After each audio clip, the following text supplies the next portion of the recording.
think that probably works. Yeah. We'll give you a high sign if not. Thank you. Let me thank you for joining us this afternoon for this special Stegner Center lecture. I'm Bob Kiter, Director of the Wallace Stegner Center for Land Resources and the Environment here at the University of Utah S.J. Quinney College of Law. And it's our pleasure to periodically present programs like this, and we're very pleased to have with us an accomplished photographer whom I will introduce in just a couple of minutes. But let me say welcome, enjoy the green food, and we will move on. Let me thank, in particular, the Cultural Vision Fund that has generously provided funding for today's presentation, as well as for other programs that the Stegner Center hosts throughout the year, including our Young Scholar program, for which the Cultural Vision Fund is the founding donor. A couple of upcoming events to note and to call to your attention. First, a couple of green bags within the next month, roughly. On February 16th, we will be hosting, along with the Natural Resources Law Forum, Carrie Kelly, an assistant professor in the chemical engineering department here at the university, also chief of the division of Robert Payne, and Robert Payne will be joining her, who's chief of the Division of Pulmonary Services at the University of Utah Healthcare, to address the quite topical subject of why Utah struggles with air quality and how this affects human health. So that's February 16th as part of our Green Bag series. And then on March 1st, we're very pleased to be hosting David Nimkin, who's the Senior Managing Director for the Southwest region of the National Parks Conservation Association, and he will be addressing America's National Park Centennial, this being the centennial year for our national park system. Are the parks in peril? March 1st.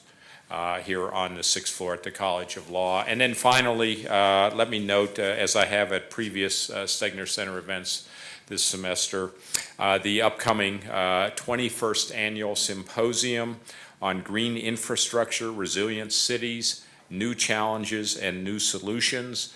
The Wallace Stegner Lecture will be given by Professor Larry Susskind from MIT on March 30th at over the noon hour, and then the symposium runs March 31st and April 1st. Details of that on our website. Now, let me introduce Krista Schlyer. Yes, I knew I'd do that. We were talking about our hard-to-pronounce names. She is a writer and photographer who's based in Washington, D.C. She has a master's in journalism that she earned in Arizona, where she was introduced to the desert, and her work reflects that.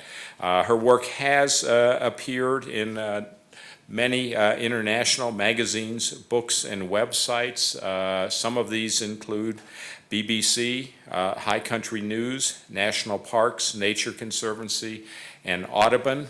She's a senior fellow in the International League of Conservation Photographers. I should note, and I think she'll talk about this, that she led or was involved with that organization in covering the entire 2,000 miles of the border wall separating the United States and Mexico, which is the focal point of her presentation. And she also has a book out entitled Continental Divide, Wildlife, People, and the Border Wall that was released a few years ago. She's won a number of awards, including the National Outdoor Book Award and the Sierra Club's Ansel Adams Award, both of these for conservation photography.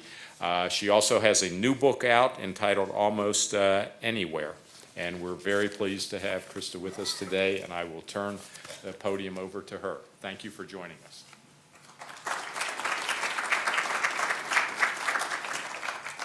Thank you very much. It's really great to be here today talking about the borderlands and my book, Continental Divide. I started this project about almost a decade ago, and it all began originally with bison.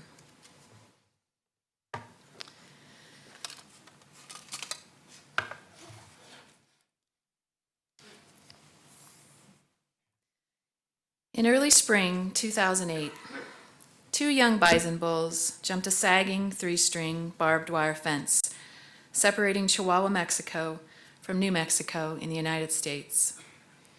On both sides of the international line lay an unbroken grassland valley, scoured almost bare by a prolonged drought, which announced itself meanly on the dusty hides stretched taut over bison bones. D.H. Lawrence once wrote, "He never saw a wild thing sorry for itself." And this ragtag band of bison was no exception. They had been eking out an existence in an unforgiving land for almost a century, weathering the seasons of famine and plenty, pursuing one all-consuming preoccupation that prompted their every move: survival. Bison are creatures of simple needs, requiring only some grass, reliable water, and space to roam. A hardiness that enabled them to migrate by millions as lords of the vast prairies of North America for millennia before European settlers arrived. But needs are needs, and survival is serious business in a landscape now scored by roads, fences, and other obstacles foreign to the natural contours of the prairie. The haggard bison barely paused in their crossing that day. It was a simple leap over a fence their herd had broken down 100 times, a known inconvenience encountered during frequent travels between the pond where they had drunk that morning and a reliable patch of pasture for grazing. The bulls' herd had found this location dozens of years earlier, and since then had relied on it for the two main staples of its survival. The fact that there was an international boundary between pond and pasture meant nothing to them. They made the jump and headed off toward dinner. Meanwhile, a few thousand miles away, a room full of politicians sat tossing a political rotten tomato called immigration, everyone taking care not to soil their hands, while engineers sketched out rough plans and construction companies procured concrete and steel, and the United States began to raise its Great Wall. A wall that, if it comes to fruition along the entire 2,000-mile border, will divide not only two nations and their people, but an entire continent of creatures, like the bison, already taxed to the breaking point by the business of survival. So what we call immigration or emigration is a phenomenon natural to all animals and plants. All migration is a move from scarcity toward plenty. And scarcity can be a natural reality brought on by climate, flood, droughts, but it can also be manufactured by policy and politics. In the early 1990s, the North American Free Trade Agreement was ratified, and of course it's had many implications over the years since then, but one of the first was to spur human migration. It did this by destabilizing Mexico's farm economy. It flooded Mexican markets with cheap industrial goods and put millions of farmers in Mexico out of work and off their land. And it led to extreme poverty and malnutrition in rural communities, which sent millions of migrants northward where there was a demand for labor. Around about the same time, the Clinton administration launched Operation Gatekeeper and some related initiatives that were intended to stop human migration. What they did was they cracked down on traditional routes of migration through cities like San Diego and El Paso, which in effect routed migrants into remote, rugged, dangerous lands and created intense disturbance of ecosystems and wildlife habitats. So for most in Washington, D.C., which is where I'm from, This was politics. It was a tough policy to talk about at election time, made about a remote place that most of those folks had never visited. But the problem is politics, policy made in a vacuum has real consequences, and what they don't know in Washington, D.C. matters.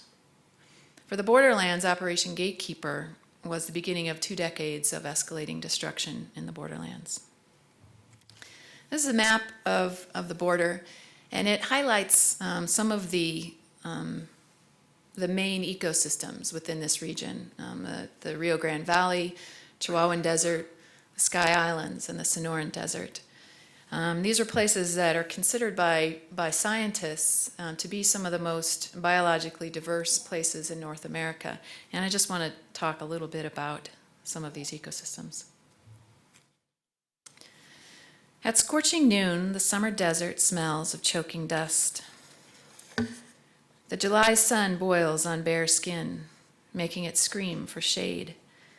And everything from cactus to reptile to human creature shrinks under its searing stare.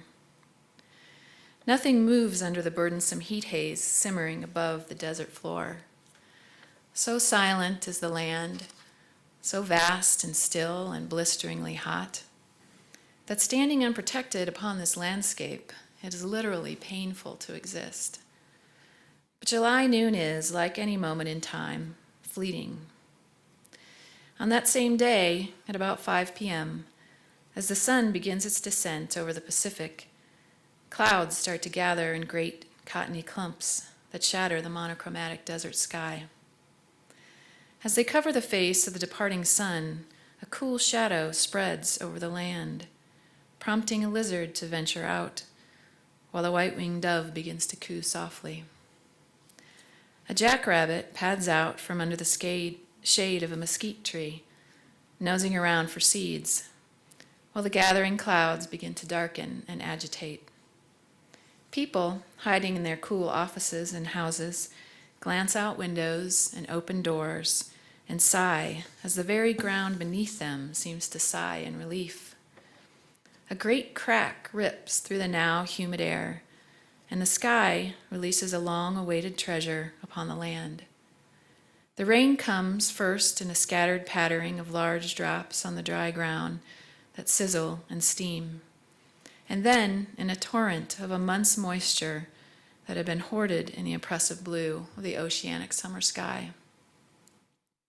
The deluge lasts for an hour before the clouds break, and as the sun sinks beyond the hem of the horizon, the sky ignites in pastel flame, and a golden-hued desert swells with satisfaction and life, smelling of sweet creosote and noisy with the song of grateful creatures once again at ease in the world. It is a moment a desert dweller can best appreciate, but anyone can understand as the unique brand of beauty that follows the harshest of pain. The cycles of desert life can flow from torturous to sweet in an instant, urged on by the whim of a wind, the whisper of a god, or the rhythm of some perfect cosmic order.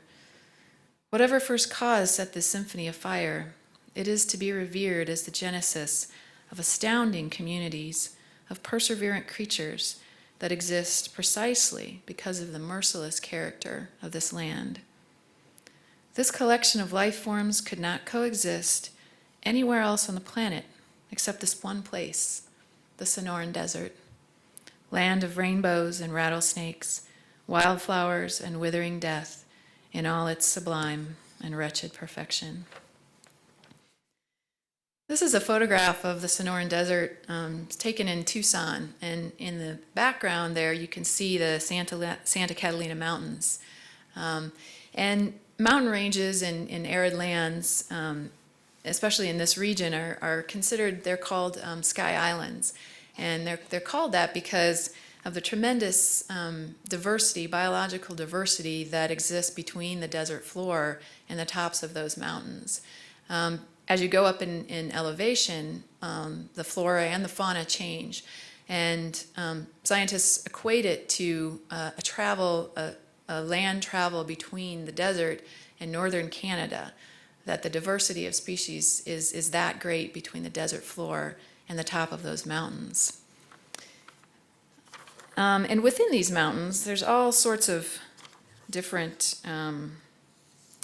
creatures. Those that live their whole lives on those sky islands, and those that travel between them, like this jaguar. The borderlands are home to 5 of North America's 6 cat species. This is the only place in the United States where that's true. And 3 of those are critically endangered within the United States, and their survival within our borders depends almost entirely on their ability to have connectivity between the United States and Mexico. Jaguars, ocelots, bears, wolves, they're all iconic species of the borderlands. But there are thousands of others whose lives generally go unnoticed by most of the world. And I just want to do a little reading about one of those little characters. The rainy season and the contours of the land that determine where water will linger meter the pulse of wild creatures who have honed their senses to the smell, taste, and sound of the lifeblood of the desert. Most of the year, the couch's spade-foot toad lies hidden beneath the earth, waiting, waiting, waiting for the sound of water. Pat, pat, tap, tap, tap. Percussive summer raindrops summon the spadefoot to burrow out of the ground and charge toward the nearest place where water congregates. At the nearby pool, the spadefoot sings a song of summer love, bursting into a mating call like the bleating of a goat that can be heard a mile away. These first moments, after a year of repose or longer, are followed by an explosion of feeding, breeding, and growing as fast as possible before the spadefoot's precious pool evaporates. This pool represents all there ever was, all there is, or ever will be for the spadefoot. It is his universe, his own fragile thread of connection to eternity. Within this pond, which may exist for only a few weeks, the spadefoot's entire life and future lie, his only hope of creating a new generation of little spade feet to bear his genes into the future. So one of the things I've come to see since spending this time in the desert is just how vulnerable the lives are of the creatures who live there. They've adapted to be able to live in these very harsh climates, but they live really on the edge of existence. And that existence in the Sonoran Desert and the Chihuahuan Desert, of course, is tied to water. This is a little bit further to the east in the Chihuahuan Desert, which is a grassland. And this is in Mexico. It's about a half hour south of the New Mexico border, the Boot Hill. And I've talked to people a lot about grasslands, and if you don't spend time in grasslands, a lot of times the response I hear is, well, it's just a monoculture, there's nothing there. But in fact, there's all this life that's being lived out of sight of human eyes. And at this point was brought home to me one day when one of the first times I was out in this area. I was doing a story for Wildlife Conservation Magazine on bison, so those bison that I was talking about at the beginning. But I was also doing some photography of black-tailed prairie dogs. And it was the first time I'd ever done any photography of prairie dogs from a blind. And I thought I was being really smart. I got up at like 4 a.m., it was freezing out and dark, and got inside my blind right next to where this prairie dog hole was. And I waited and I waited and I waited, and just hours went by, and I was freezing and I was tired, and I was like, where are they? And I realized they're not going to come out until it warms up, and they're smarter than that. And so I laid my head down on the ground and just tried to warm up a little bit. And as soon as I laid my head down, I heard this sound.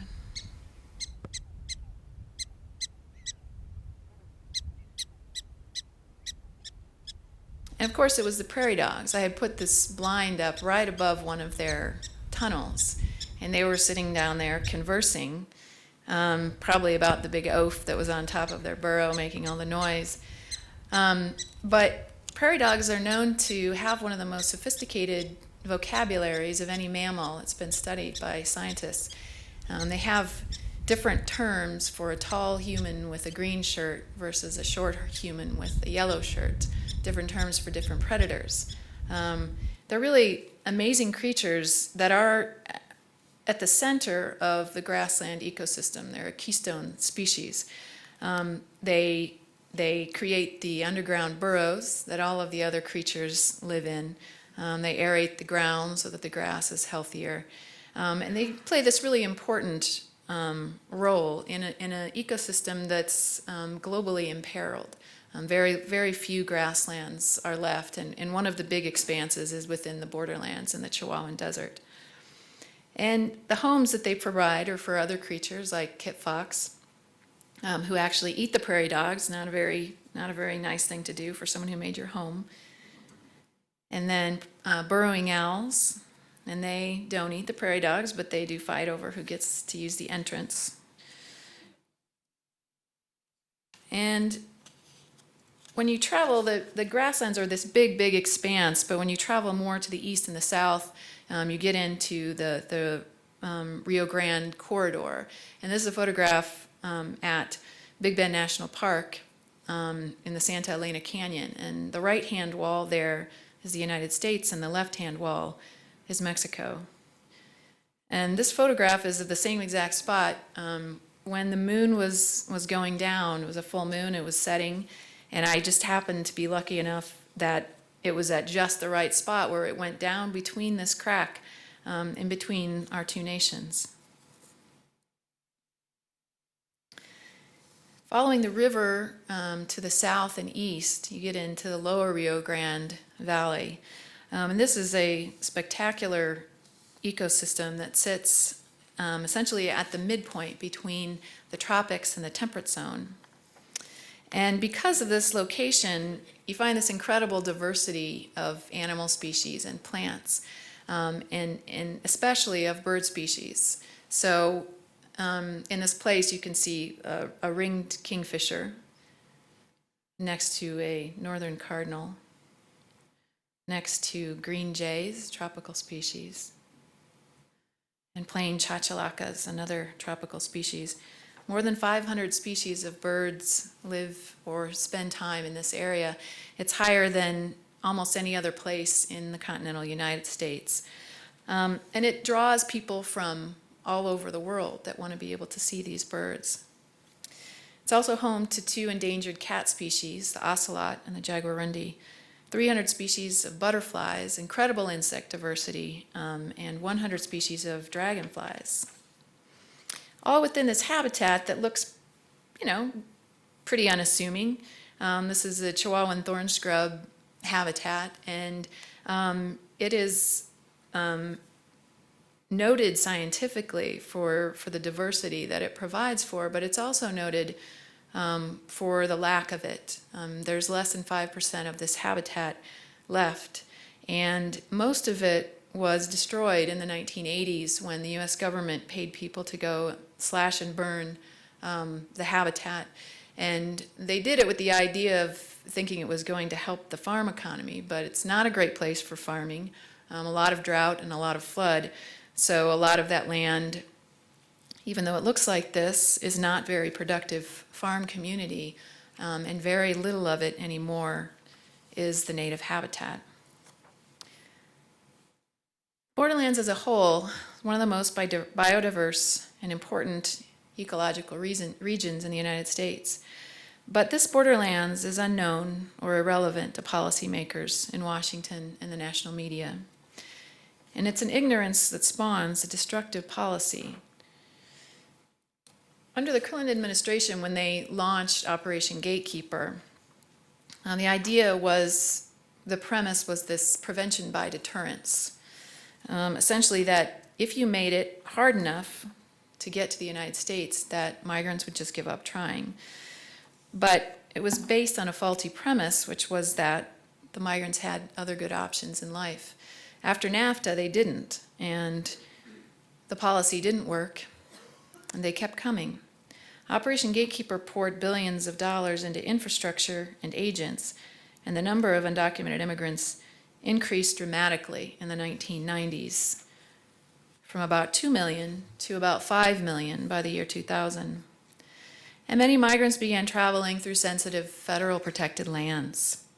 The number of arrests on federal lands in Arizona rose from 500 in 1997 to about 110,000 just a few years later. The National Park Service estimated that 200,000 migrants came through Oregon Pipe Cactus National Monument in 2001. That's compared to a few hundred a year before Operation Gatekeeper. Operation Gatekeeper was heralded, of course, as a success by the Clinton administration and others, but it didn't stop people. It rerouted them through parks, wilderness, and rural towns. And migrant deaths spiked almost immediately. Since Operation Gatekeeper was launched in the 1990s, more than 6,000 migrants have died trying to cross this border. As urban crossing became more and more difficult over the years, finding identities for the escalating number of bodies became increasingly difficult. Badly disfigured bodies would arrive at a county coroner's office with no identification and be cataloged with a single name, John Doe, and a number.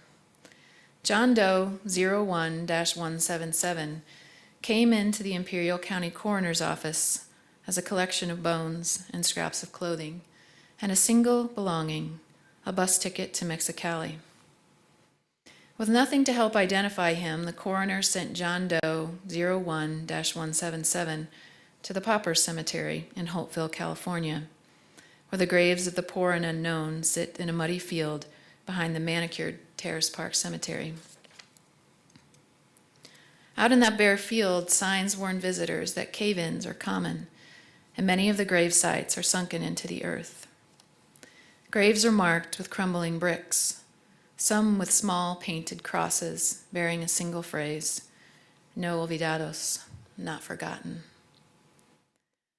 Somewhere among the crosses and stones lies John Doe 01-177 in a plain wooden box beside the hundreds of other John and Jane Does, the faceless dead of the borderlands nightmare. So toward the end of the Clinton administration, the escalating number of migrants dying in the borderlands had people talking about what could be done. And I just want to read a quote to you from that time. Family values do not stop at the Rio Grande River. There are moms and dads who have children in Mexico, and they're hungry.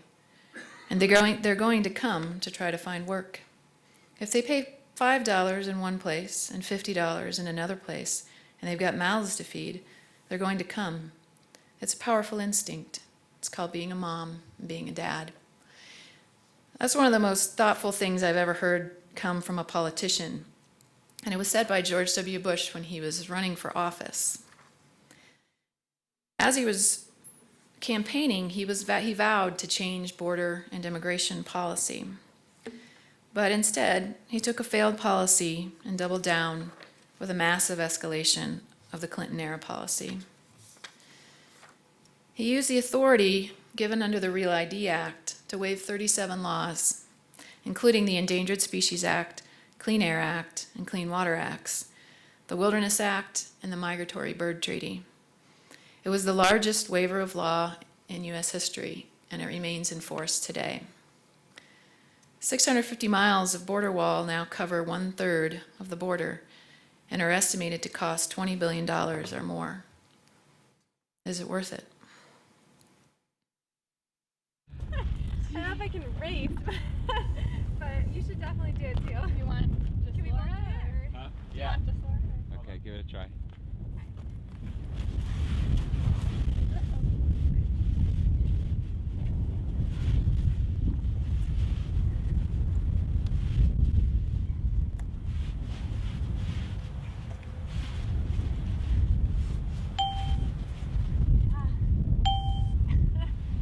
Wow. So these girls got over in 18 seconds. I've seen it done in 9. So it's questionable whether the expense that we are all shouldering for this barrier is worth our money. But unfortunately, the greatest cost goes well beyond dollars. Let's go back to the picture of the lush desert that enjoys legal protections. And this is a photograph of a place in the desert that doesn't have those same protections. On windy days, it's unhealthy to take a breath in places like this. It's a land stripped of all value for humans and wild creatures alike, and it represents a grave failure. But failures like this gave rise to the critical concept in human history and culture, environmental law. We have environmental laws for exactly this reason, to protect ourselves from the damage that we know we can and will do without the guidance of science and regulation. What we see right now in the borderlands is what happens when that law is stripped away. This is a list of the laws that have been indefinitely waived on the U.S.-Mexico border. They include laws to protect species on the verge of extinction, laws protecting the air we breathe, the Safe Drinking Water Act, the National Park Service Organic Act, the Eagle Protection Act, the American Indian Religious Freedom Act, and the Wilderness Act. This is a photograph of a designated roadless wilderness where the Department of Homeland Security has gouged a road because the Wilderness Act no longer applies here. And this particular image is in the exhibit that I have that's been traveling around the country. And in the first show, it was in the House of Representatives, and the man who is the BLM manager for this particular area, this region, he manages it from Washington, D.C., and he had never seen what was happening there. And he came up to me and he said, I manage this land. I had no idea that this is what was happening. And he just shook his head and said, there's no way to mitigate this damage. And for wildlife, border policy over the past few decades has been disastrous. This is a photo of some bighorn sheep, and I took this photo when they were going to the Tanaja Saltis pools, and these are some pools that are one of the only year-round sources of water anywhere in the area, and it's in southwestern Arizona, and it's right on the border, so animals from, of course, south of the border come to this water as well. And this is a photograph of one of those pools. But we're building this device between all of these creatures and essential resources.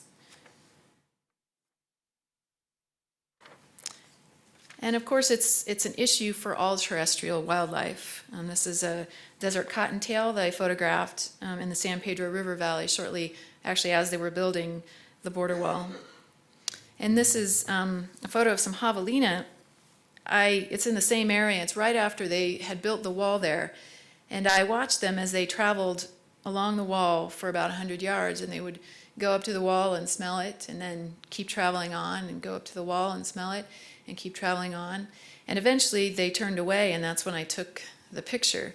And of course, that's problematic for them, but it's also problematic on a bigger scale.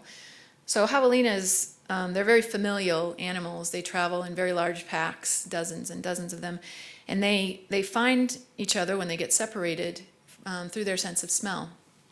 And it was pretty clear that they had been separated from the rest of their pack and were trying to find their way back. And you know what that means in this particular ecosystem, these animals are important animals in the ecosystem. They are an important prey species for predators, but they're also, perhaps even more importantly, they are seed distributors. So they eat the fruit of cactus, and when they travel, the cactus travels along with them. And so when there are increasing droughts in the Southwest, and as those continue, the only way for plants to be able to get to a climate that's a little bit more something that they can grow in is to hitch a ride with the javelina and their other seed distributors. But if there's a wall there, it's not only that the javelina can't travel and migrate, it's also that the plants can't.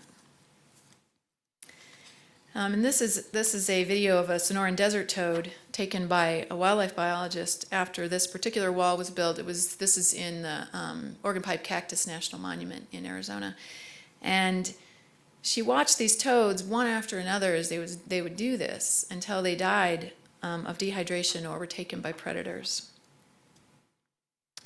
And then lastly, just a photo of some deer stuck at the border wall. So barrier has been built on about a third of the border, and there's still hope for protecting borderlands, wildlife, and lands. And as we all know, walls can be brought down, either by people, as we've seen throughout history, or by nature itself. This is a photo of the wall going into the Pacific Ocean. This is a few years ago. It doesn't look like this anymore because it's fallen down, been taken down by, just by the sand, by the tides, and been rebuilt over and over again. And I'm sure it'll be rebuilt many, many more times as the sea comes in on it. And this is a photo in the Algodones Dunes in Southern California, where these constantly shifting sands are climbing up to the border, above the border wall, and Homeland Security, Border Patrol goes through frequently and has to bulldoze a new path, and it's just this ongoing effort. In the end, nature will win this ill-conceived war. But in the meantime, how many more migrants will lose their lives? How many more wild species will lose their very future? How much more wild land will we lose? Our action or inaction will decide the answer to those questions. Right now, Representative Raul Grijalva of Tucson has just introduced a bill that he's introduced every Congress since 2009. And the bill basically would restore environmental law to the borderlands and pay to mitigate damage that's been done. The loudest voices, though, on the national scene call for an escalation of border militarization. In 2013, the Senate passed an immigration reform bill linked legal status for undocumented immigrants to a massive escalation of border enforcement. It would have spent $40 billion on 700 more miles of border wall and a doubling of the current Border Patrol force. And it also would have expanded the environmental waivers. That didn't pass. In 2015, House and Senate measures and also presidential hopefuls would have us build more walls, escalate militarization, and expand the waiver of environmental laws. And one in particular, one measure by Representative Rob Bishop, originally there was a bill that Bishop had proposed to waive environmental laws within 100 miles of any U.S. border, which included maritime borders. It ended up being about 2/3 of the U.S. population would live in a zone that no longer had environmental laws related to the Department of Homeland Security. He scaled that back to within 100 miles of the northern border and the southern border, and with every successive Congress, he reintroduces that legislation. Basically, if this law and some other measures pass, it's pretty simple. We're going to lose more of this and this for this. And I just want to talk a little bit about sort of our part in this story. We all kind of live in this world, and we see all of these stories kind of going on before our eyes, and I personally feel very powerless most of the time to affect any change in those narratives. But in this particular one, I have been trying. In 2009, I led an expedition with 12 photographers from the International League of Conservation Photographers. And we traveled the entire border over a month and gathered thousands of photos, which I've been using to try and raise awareness about what's happening there. I put together a fine art exhibit that's been shown in the House and Senate and more than 20 locations nationwide. And worked on a documentary with the Cornell Lab of Ornithology. And I published this book, Continental Divide, Wildlife, People, and the Border Wall in 2012. And one of the things I've done with the book is to raise money to give copies of the book to members of Congress, the Obama administration, and just anyone else who might be in a position to make some change on this. And so far I've given out about 300 copies of the book. And just a few other projects I've worked on. This is a Good Neighbor Environmental Board. They're an advisory board to the president under the EPA. And we put together this booklet on borderlands environmental issues. And then this is just a photo of the exhibit when it was up in Flagstaff. That's just an email from somebody far, far away that liked the video. And this is from Representative Sam Farr, who's one of, I think, 2 or 3 representatives who's actually picked up the book that I dropped off in Congress, but he sent me a nice note. And this is one of my favorite things that's happened over the past few years. I went to visit this class in Tucson, and it's a group of at-risk youth whose teacher had read them my entire book, and they put together this mural that's scenes from the book, and they called the mural, "We Are the Border, We Are Beautiful." And it really struck home with me that these kids, they see this land around them, and they see the beauty of the place where they live, but if they listen to the national media, all they hear is violence and illegal activity and militarization and walls and all this ugliness. And it was really cool to see these kids asserting that their home is a beautiful place. And this is just the logo of my main partner in this effort, which is the Sierra Club Grassroots Borderlands team. They've worked with me for many years now to try to raise awareness about this issue. And I have to, every time I talk, I have to invite people to join me writing a page in the Borderlands story. Some things you can do: contact your members of Congress. Rob Bishop is the chair of the Natural Resources Committee and the former chair of the National Parks Subcommittee. But nobody has worked harder to strip protections from wildlife and wildlands. Use social media to talk to people. You could support the Borderlands team of the Sierra Club. Host the Borderlands exhibit or a presentation. The reason why I'm here today is because somebody saw this presentation, thank you, Jeff, in San Diego and suggested that I come speak here today, so that was fantastic. And buy books. I'm going to have books for sale after this. The last thing I would like to do is one more reading, and this reading is not from this book, it's from my new book. And the new book is actually a road trip memoir about a trip to the national parks and wilderness areas in the United States. And I started writing it in 2000, so it predates the border book and all my border work, but it's also connected and informed by what I've learned in this project. And the reading is about Joshua Tree National Park, which is one of the places that will lose its environmental protections if Representative Bishop's bill is passed. And the passage is about loss, it's about connection, it's about awe. And I'm reading it here because it says, "The best way I know how, what we stand to lose in the destruction of these precious landscapes."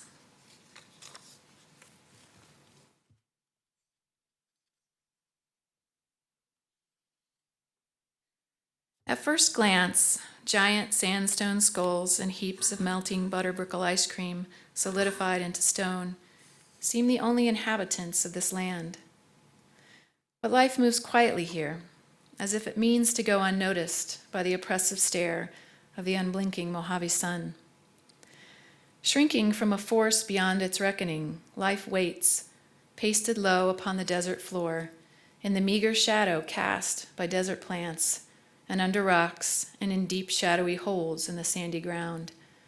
It waits for night and for the rare gift of a reviving rain, for respite from the omnipresent shriveling sun, for a moment to straighten tall, open arms, and breathe in the gentle time.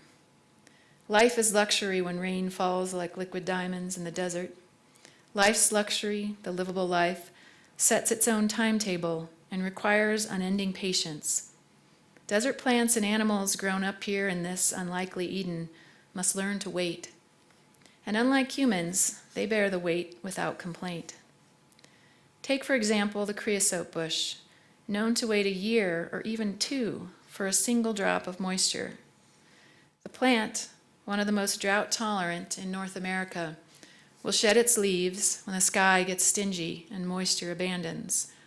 It will drop all the green that clothe and sustain, stand naked without comment or question, and if the rain still does not come, the plant will relinquish its branches, limb by lifeless limb, until to the eye it exists only as a bone-brittle shadow of death. The creosote stands bare and barely there on the dust of the desert, bowing deeply towards death as slowly and passively clouds begin to form somewhere west of Eden. Salvation moves along on its own unhurried schedule, but eventually the rain will fall and sacrifice will have saved the creosote, whose sweet scent floats on a rain-quenched desert like a cherry blossom petal on a pond. I have often inhaled this sigh of the desert, which speaks of survival, of unspeakable hardship, of lightning-crazed, stingy skies emptying long-hoarded rain, of birth, death, of birth again, of icy hands and pleading eyes, and a love that waits in crevices and below our gaze on silent, padded feet beyond the bounds of comprehension for all but the briefest, most sublime moments in time. When the desert rain descends, leaves a light on nascent limbs, preparing for the next long, desirous drought. And for the creosote's perseverance in this hard-hearted world, it receives life eternal, almost. The bush has the ability to reproduce an exact genetic replica of itself, which grows from its base, adding on to previous generations of the organism. The life of a creosote clone colony can span thousands of years. In fact, the world's oldest living thing is a creosote called king clone living in Victorville, California. He's believed to be more than 11,000 years old, older than human history, older than almost all of the many devices we've created to fabricate tenderness in this life that can so often withhold it. Conditioned air, humidifiers, dehumidifiers, lifted faces, prenuptial agreements, heated toilet seats, umbrellas. We as a species demand comfort. Alone among the Earth's creatures, we do not adapt to the Earth's season of spare and plenty, heat and cold. We instead bend the Earth to our desire for comfort, because we are not satisfied with survival that requires sacrifice and only occasionally offers perfection in return. This uncompromising characteristic has allowed humans to thrive and multiply and dominate like no other species the Earth has ever seen. It is also what keeps us so eternally disconnected. We will stalk comfort to our mass grave while contentment and a battered earth observe, nearby, within easy reach, our paradise not lost, but abandoned. On the other hand, maybe we will learn. Progress takes time, but it does happen. Human beings were around for many thousands of years before we conceived the idea of written language, and in the past 10,000 years, we have come so far. I see the potential for progress in myself. I have known luxury, but until I knew drought, I had no ability to name it. I have, like the creosote, felt the distempered sun slice through my skin like a serrated scourge. I have wept for rain and shed my clothes and limbs when it did not come to cool me, and unlike the creosote, I have screamed at the injustice of this malicious measure that life poured upon me. I will very likely scream again and again, as some inescapable sense of entitlement provokes me. But as the resonance of my railing fades, I find the drought has honed my mind's ability to hear music dancing in memory. I see lavishness in laughter opulence in what I once considered ordinary. The expectation of a lifetime winnows to a window, a moment, a glance of showering kindness, the embrace of understanding, a wag of a tail at the end of a hard trail. It's enough. Enough to coax limbs alive, to cradle new leaves, and create wonderment and wherewithal for what the future may bring. I can at last see the creosote for all it is, admire its stoic persistence, and inhale its rain-induced sigh of relief. This simple plant, sage of the desert, ageless observer of ages, veteran of despair and plenty, conveys a cosmic message. Comfort is not my due, and if I see things quite clearly, I, a foolish and fragile conglomeration of cells, am in no position to make demands. But I can find some ease in the spare shade of the creosote. Thanks.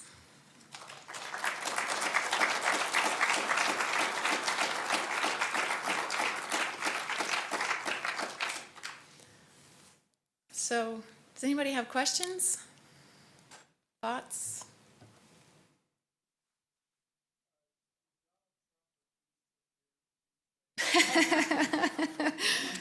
I forgot to ask him. He's in a battle, I believe, about something else. Yes. Yes, what was the reception that your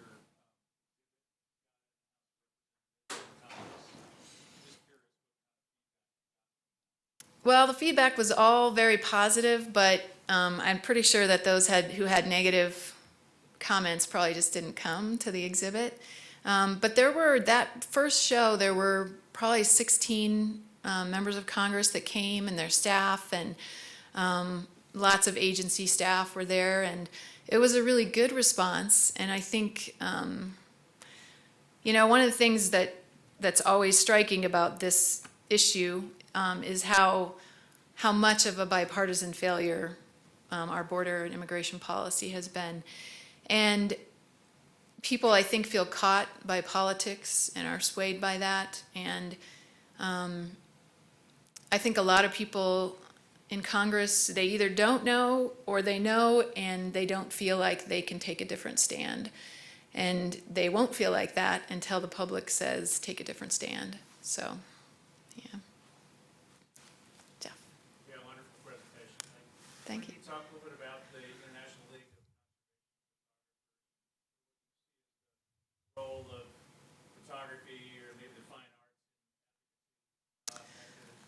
Yeah, that's a great question. I think it's a role that people are just starting to realize what that role could be and how important it is. There have been a couple of different major issues that I think photography has started to play a big part in the conservation realm. But I don't think we've done enough of it in the past. And I think this issue, other issues too, where there's of these sort of remote places where people haven't been, or maybe they have, as in the case of the borderlands, they have a sense of the place that's very skewed based on what they hear in the national media. And the role of photographers to be able to show the real situation is really important, because people make decisions based on what they see with their own eyes. And a photograph is a substitute, but it's a substitute that will do. And I think that, in this case, I've seen the difference that it's made. I've seen it in other situations as well, of people. The International League of Conservation Photographers is this group of about 100 photographers that do projects like this around the world. And all of those projects were lacking in the ability to show the public what's actually happening on the ground and sort of get beyond the distance factor or the media factor. And I hope that it plays a bigger and bigger role in the coming years, because I think it can be a really powerful tool.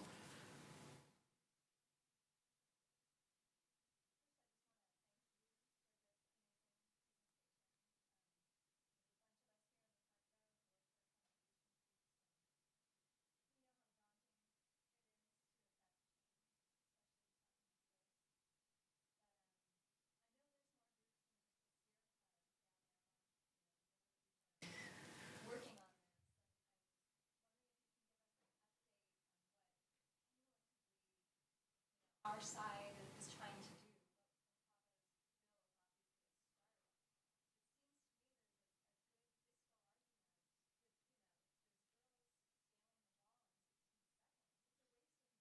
do. Yeah. Is there any other hope to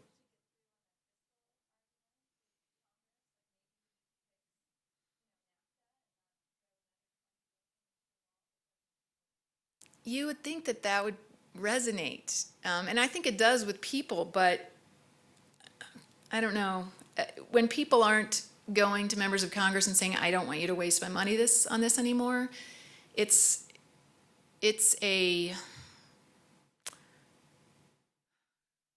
the power of it in politics weighs more heavily than the fiscal issue. That's what I've found, and people, they don't want to waste their money. I mean, every audience I've ever talked to has been like, "What a waste of money! Why are we doing this?" But a lot of people don't know about it, and Congress will do what's politically expedient for the most part on issues like this, unless they're made to do otherwise, and so that's the challenge. And as far as the conservation groups that are working on this, it's been another challenge because the local groups, I mean, there's some amazing groups working on the border itself on this issue. On the national scale, it's not been as easy, and in part because it's such a contentious issue in the media that conservation groups that have worked on it have found people say, "I'm not going to be a member anymore because we need a border wall," and so they've lost funding, or they don't know how to get funding to work on it. And so that has been a real challenge, just to get the word out to people and get people talking about this. And conservation groups have a list of 1,000 things that they can work on, and if they're things that they can get funded for easily and that are going to gain membership, that's what they're going to focus on, because they're strapped for time and they're strapped for money, and this is one of those issues that it's tough to get people to sign on and speak up.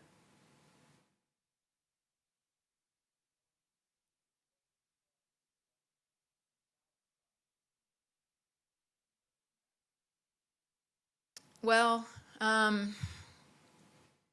as to the second part of that, I don't think it matters a lot to what's happening in Washington, D.C., because there's not a lot of power coming from south of the border.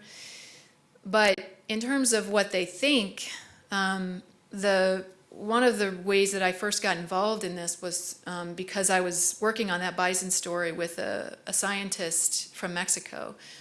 And he'd been studying the bison, but he'd also been following what was happening with the plans to build a wall. And the government was working to try to get information out to talk about how bad this was going to be for wildlife and ecosystems. But they don't, from what he said to me, was they don't feel like they have a very strong voice in the matter. And that's kind of how it's played out. One of the issues that's happened is that initially the Boundary Water Commission, which sort of is a binational group that decides what sort of things that are going to affect floods in the borderlands. And there was for years, there were votes that said you cannot build in the Rio Grande floodplain. It's going to cause all this damage. We can't do it. On the U.S. side, it was easy to just say, well, we waive the environmental laws, so we don't have to worry about that stuff. But on this commission, for years, probably 4 or 5 years, that commission held some strength, and walls were not built in at least certain parts of the floodplain. But just within the past, like 3 or 4 years, the U.S. side found a way to overrule the Boundary Water Commission and was starting to go ahead with plans to build wall within the Rio Grande floodplain. And it hasn't gone ahead because the money has not been there. It's not been budgeted by Congress, but they have the go-ahead because they're just overriding the Mexican members of that commission.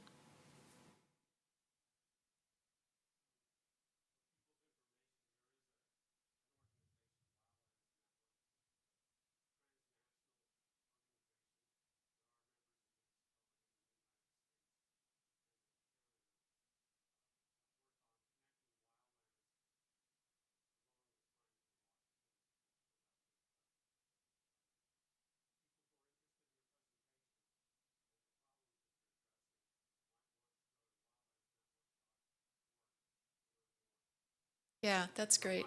No, that's great. That's a great group, and there are some incredible projects going on there with agencies, individuals, nonprofits. These projects to try to reconnect these corridors, and they've had some amazing success. Like in terms of the black bear, black bears were extirpated from Big Bend National Park, and because of this cooperation, they've now come back into Big Bend National Park. And there's a lot of that work being done that's just, it's very exciting and encouraging. But imagine the way that those people feel when they are working on those projects and they hear talk of walls being put, in these corridors that they're trying so hard to recreate.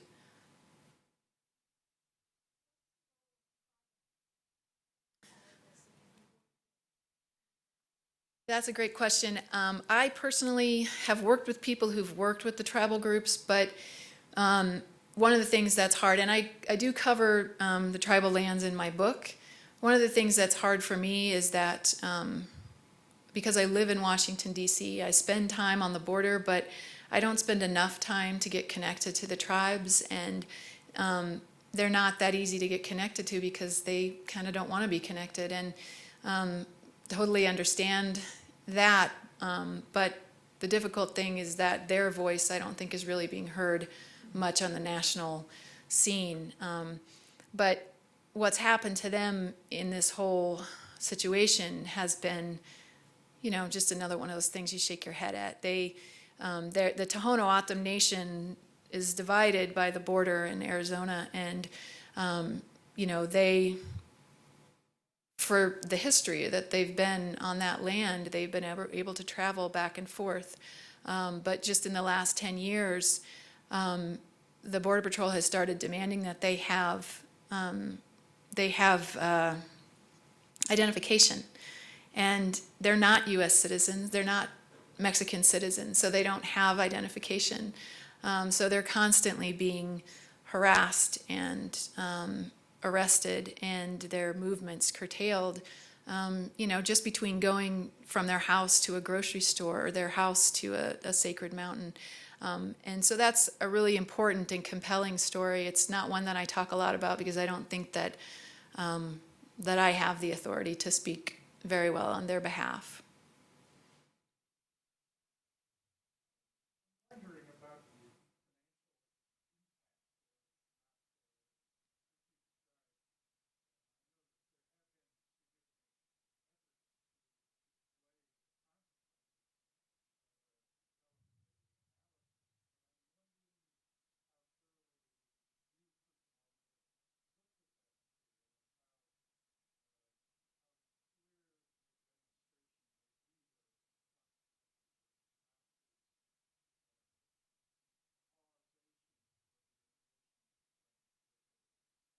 then secondly,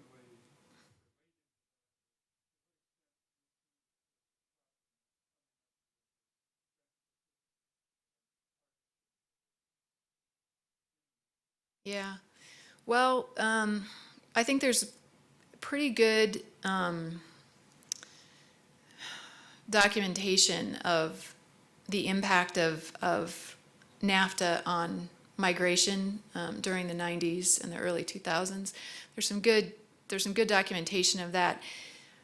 Unfortunately, what I have seen have been pieces. So I see that piece, and I see the piece of the borderlands economy itself has struggled because of what happens in the national media and because the militarization. And they rely very much on tourism, especially ecotourism. And a lot of these places that people come from all over the world to go to can be closed down just on a whim of Border Patrol, or they're now behind a wall because the wall in South Texas is not on the border. The border is the river, it's on the levee. So most of the time it's a mile or 2 miles north of the border. So all of the land between the wall and the actual border is just this no man's land. And some of the most important ecological preserves are in that no man's land. So for those who focus or who need that economy, they're struggling, and they all across the border that's the case. And I've seen pieces of that, but I've never seen a good just summary of all the economic impacts, including all the money that we spend trying to save these species, that on the other hand, we're building walls that they're not going to be able to survive. So I wish that that existed, and it would be really helpful and powerful, I think.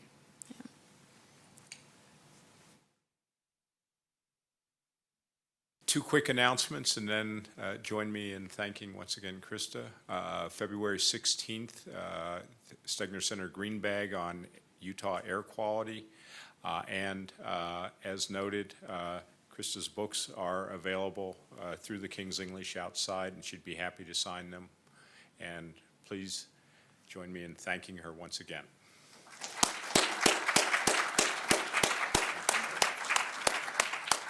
was excellent. Your photography is amazing. Thank you very much. And your message is powerful. Showed what's going on.